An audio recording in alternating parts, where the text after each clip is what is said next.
Hi everyone, Agnes here. Now, this video today is a viewer's request from one happy girl. You asked me to do a video on becoming an entrepreneur. So that's what this video is, how to become an entrepreneur in 2025, 6 steps I use to do it, and what I still use because I started in 2015. I'm still using these very skills today, okay? So I'm going to share parts of my story, how I used the personal development to do it, and get you thinking about which bits of this you can apply for where you are at to really start to become someone who has meaningful work that you love and that you love to get out of bed for. So number one, I tapped into the skills I already had. So see if you can write down your own. I'm going to share mine so you get a bit of an idea. I spoke a language. Now, I speak French. I was born in France, and that's what I had. So what I did was I created some work around my language. I ended up teaching French to children. I started a business called Frog's Legs French for Children. I taught children for many, many years. And then what I did as I combined it with what I did at university, I did a diploma in performing arts, and that was in dance and acting. So I used my language and my dancing, and I created a dance show that was called France Dance, and it was for the education department. It was for the schools, and that's where I went in. I went in that doorway. Okay, now I also at this time used my personal development, interest, and love. I started practicing law of attraction, manifesting, especially through the work of Florence Scovel Shinn, Joseph Murphy, and Neville Goddard. I read the books, I dissected it, I took notes, and then I used that and applied it to the area in my life of meaningful work. Okay? Now, I use specific meditations, affirmations, scripting, and vision boards. Everything that I've just mentioned there, I will put links down below in the description because those are big topics on their own, and I'm not going to go back over those things.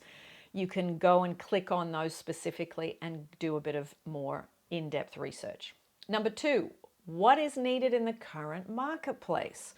So really, if you look around in 2025 in your neighborhood, in your community, in your country, and you might even want to look as in online because it's bigger ponds, it's asking yourself this question: how can I solve a problem for many people? That's the question you ask yourself. Okay, and if you solve one problem for more people, then you have more meaningful work, you have a business that works, and then you have a ready audience. Okay, so ask yourself that question. What is something that I see that is a problem that comes up again and again, and that there is not really anything in the marketplace to solve that problem? That is a really great place to start. Okay, now, as an example, in my life, there were, in my community at that time, I was living in an area where a lot of parents were really, really obsessed with the French language. So I thought, okay, let me turn that into something. And that was just a skill I already had, and I was a native speaker. So that was a no-brainer.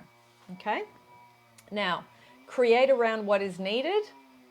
And even if that's online, what is needed? What do you see is needed? Now, you can even go to Google and go, what topics would make a great new business? Where are there gaps in the marketplace? Ask those types of questions, do some research, okay? Because it's obviously going to shift and change over the years. It's never static, okay? Now, so what you're doing is looking at where there is a need that isn't being fulfilled, and then that guarantees that people are going to buy and pay for your services once you get it up and running and you do the right marketing, etc., etc. So what was I doing in terms of personal development? I was doing living in the end meditations, imaginal scenes, okay? And I was really focusing on, I love the clients that come to me for me to fulfill what they need. Very simple things like that, okay? Number three, work out a plan and do your research. So you got two choices, product or service, okay? Now, at that time, I decided that services were easier because you weren't having to invest a lot of money in buying products, setting up shops, buying equipment. I just went the service route because I thought, I don't have any money, I'm in debt, and I need something that's not going to cost me a lot. And it didn't. To set up this business, it was a laptop, which I already had. It was a mobile phone, which I already had. And it was basically then learning through doing a coaching course, which I paid for, and then just keeping my tech updated so that I could make sure I could work from wherever I was. Okay, my outgoings were very small to begin with. Okay, and still to this day, I do have some products now, which are books, but most of my business is service, as in I am there teaching classes. There are products as in e-courses and e-books and meditations and things like that, but I am mainly a service business. So think about that, depending on the money you have, which suits you better, okay? Now, you need to have clarity. So if you need clarity and you're not sure about certain things, as in if you've got an industry you'd like to step into but you don't know enough about it, go and talk to people. Do some research on Google. I mean, you can go to ChatGPT now and research things in more depth as well. So you can have a lot of this at your fingertips, whereas perhaps 10 years ago, it was more go and talk to people and go and visit someone at their workplace and see if they'd give you a little bit of time once you'd emailed them in advance. So much easier now to get the real clear answers beforehand, all right? But clarity is really important. Now, what did I do personal development wise at this time? I did a lot of Ho'oponopono to dissolve my fear and doubt of not being able to do this, feeling inadequate, feeling not good enough, feeling like, who do you think you are that you're going to run a business? You know, things like that. And then it was taking that employee hat off in imagination and putting the business owner hat on. So that grows with time. You know, we all don't know what we're doing at some point. So it's just going, you know what? I don't know what I'm doing. It's all right, but I will learn, or I'll know who to ask, and I'll get there eventually. Okay? Now, number 4, what social media marketing is best suited to your product or business? Now, for example, I've got a friend in Sydney. She's got a recycled sustainable clothing line and shop, and for her the obvious one was Instagram because it's a visual platform. Okay, for me Instagram wasn't really the focus because I'm an information-based business. I'm giving information. I'm looking at the problems people have with relationships, with money, with work, with health, with wanting to buy a house, whatever it is they want to manifest. So for me, it's an information business.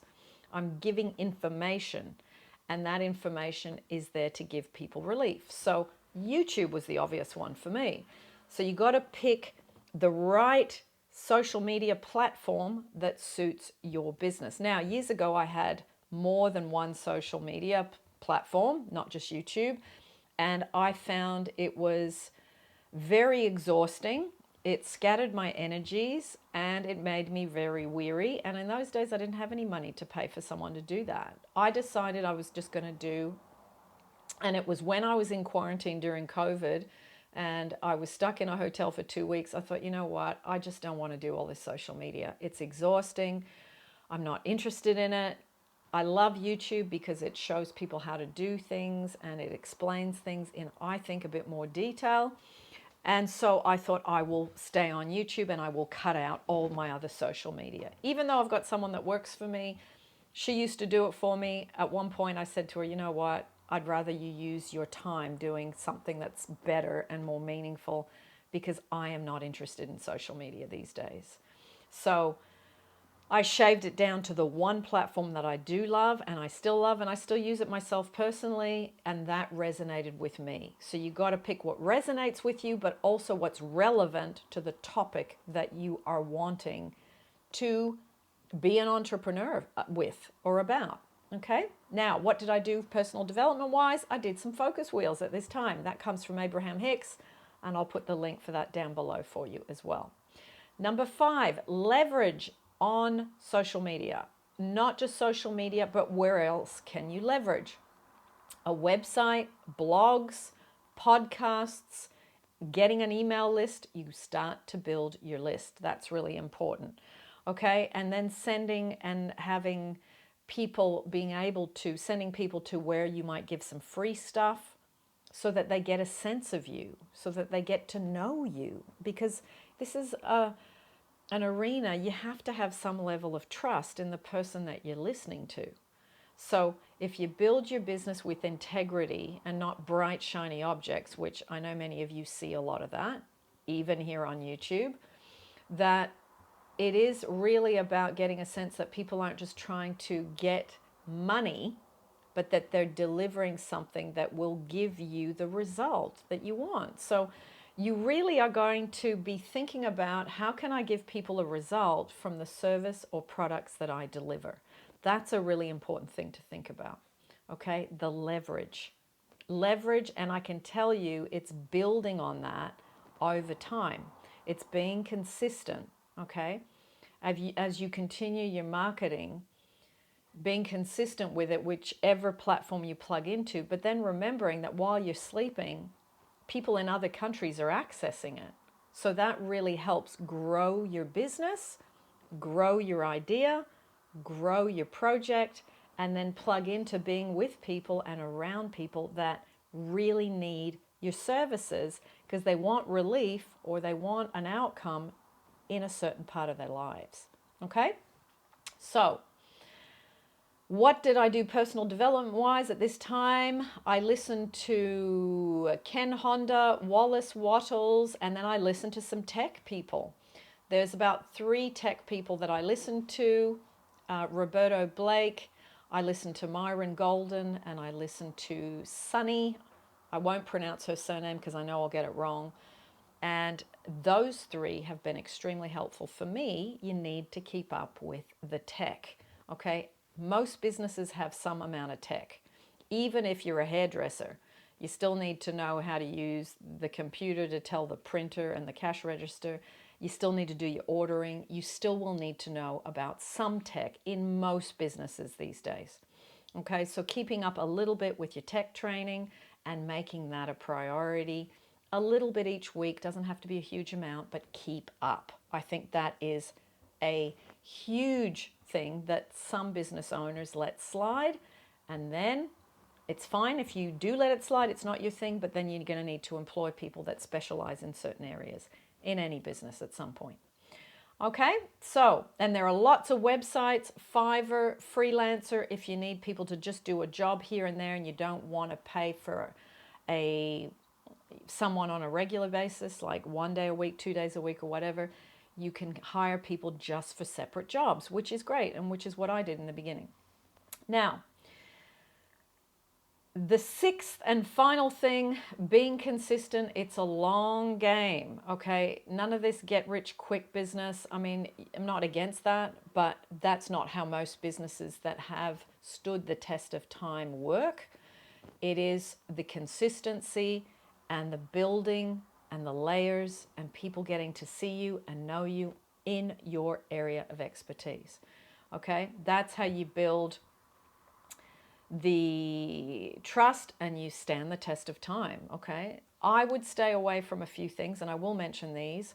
Fear-based marketing, okay? I see this a lot in lots of different industries. You know, buy this now, it's only available for the next 24 hours, don't miss out, and then, you know, it goes back to full price, or all these types of trying to, you know, scare people into buying. And when you do that, I think it's fine to put things on promotion and say, this is on promotion for 1 week from this date to this date, no problem. But the wording of trying to scare people into the fear of missing out, that's very last century. I wouldn't be going down that road. I would avoid that because I think people know you're full of BS when you do that, okay? Now, if you're a retail shop, it's Christmas and then you put things on sale in January. Retail, you expect it. and they do actually put things on 50% off.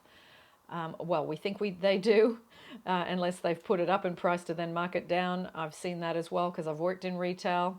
So just be mindful of that. And the second thing is, and this is my personal thing that I don't do and I don't like, so I'm going to mention it. You know, if you're going to put things at $1.99 or £1.99 or €1.99, whatever, just make it $2. You know, people say, oh, people think it's cheaper. No, people aren't that stupid. I don't think people are that stupid anymore. $1.99 we know is $2. Okay, $9.99 we know is $10. $49.95 we know is $50. Just put the round figures. That thing that they've tried to tell us about, oh, people know and think it's cheaper. No, I don't agree with that. I think people are smarter than that. I like to give people more credit than that, and just be sensible with stuff like that, in my opinion. Okay? Now, the other thing is, one last thing, it's building on what you start. Start with something you know is going to work, and then you listen to your customers, and then you grow and build other things. Now, for me, on this channel, I decided I wouldn't do memberships until I hit the 10-year mark. Why? Because I think if I'm going to offer members something, I need to have had enough experience and enough know-how and enough time in my relationship, time in my business to be able to deliver quality information. So I think it's good to release things not too quick, too fast, so that you know that the person you're listening to knows what they're doing and also has got some business sense to give you things at the time when the fruit is ripe. I love that expression. Don't pick the fruit before it's ripe. Well, for me, I didn't pick the fruit before it was ripe, before I started the memberships and before I started teaching groups. It's like, I'm not going to be teaching groups when I don't know what groups people want per se. And I mean, I've been doing groups for, 4 or 5 years now, but I made sure I had some time under my belt before I started to deliver that. So make sure you're not doing things you don't know anything about, because it just will make you look stupid and it'll make you look like an amateur. Okay? So I think keep that in mind with whatever you're doing, to release things when you really know what you're doing. Okay? So that's it for the entrepreneur stuff. I'm going to give you some videos, extra videos that you can go into. One video I did called How to Start Doing the Work You Love, part 1 and 2. So all of these I'll put down in the description for you. Another one, how I created a fulfilling, profitable business and work. Number 3, what if you could get paid to do what you love? Have a look at that. And then I did a whole playlist called Business and Startups, where I've interviewed and had discussions with people that were at all different levels of what they wanted to do, and we did a video to brainstorm. Okay? If you would like to be selected for a video and you've made it to the end of this video, send me an email. My email address is in the description of this video, and say, hey, can we do a video together? I've got a bit of a business idea. I'm not sure what to do, and I'd love to do a video with you. You will need to have your video on, not audio only for this. And that is something that we can break down the mechanics and brainstorm together and then upload it for other people to watch. I've done some where people wanted to set up a YouTube channel. Some people had a small business idea and they didn't know where to start, and they have made for fabulous discussions. So that's it, everybody. There's the entrepreneurial video. I hope it helps. Let me know down below in the description if you have an idea and where you're at with it. Are you at the hatching stage, the beginner stage? I've done a bit of research, I'm at the elementary, intermediate, or advanced stage. Where are you at, and where perhaps are you stuck that you might need some help? Okay, lots of love, everyone. And I hope that you can step into meaningful work, something that you adore and that you love getting up in the morning for, and that you are paid extremely well for, and that you can give your skills to the world. Lots of love, and I'll see you in the next YouTube.